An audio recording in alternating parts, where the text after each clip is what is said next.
Welcome to yet another episode of Middle-Aged Anglophone, Angloplains French History.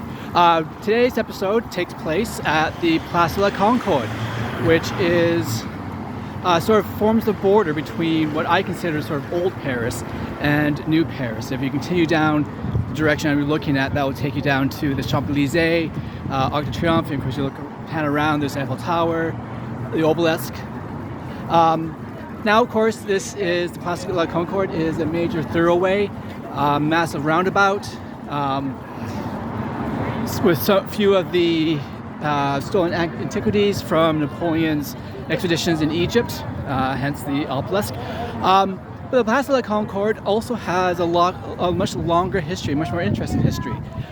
Prior to, or during the Revolution, this was, of course, known as Place de la République, in honor of the establishment of the National Assembly in the First Republic of France after the fall of the Bourbon monarchy. The other thing that the Place de la Concorde has a distinction for is, of course, this is where most of the guillotines were built during the Reign of Terror under Robespierre. As the convention became increasingly paranoid as the Jacobin faction dominated and sort of outmaneuvered the Girondins, Robespierre, who was a major leader of sort of the political side of the revolution, became head of the Committee for Public Safety. And as historians have pointed out, for Robespierre there was never ever really not enough blood, and Robespierre's paranoia was fueled largely by Danton and Marat, who of course was the editor of L'Ami du Peuple, the People's Friend.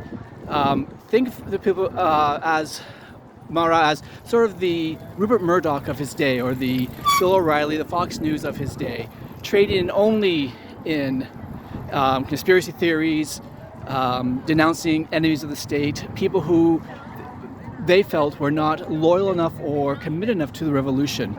And so what we're looking at here, of course, now is a very sanitized, cleaned up Place de la Concorde, but this would have been full of guillotines that would have been operating throughout for pretty much not 24/7, but certainly very busy, as we've figured thousands of Parisians and other people were brought here to face summary execution.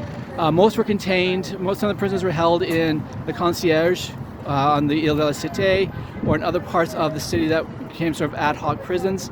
And so the Place de la Concorde, which is often not, which most people seem to not understand, which some people definitely would not grasp or get, and why would you, given the fact that now this is, of course, a very modern and beautiful area, was at one point the site of the Forest of Guillotines, the national razor, as it did its work during the year or so of the Reign of Terror, until Robespierre's own downfall and execution with the guillotine here. Okay, so this is white middle-aged man Anglo-splaining French history. Join me next time when I let me try that in English. When I Anglo-splain the next aspect of French history.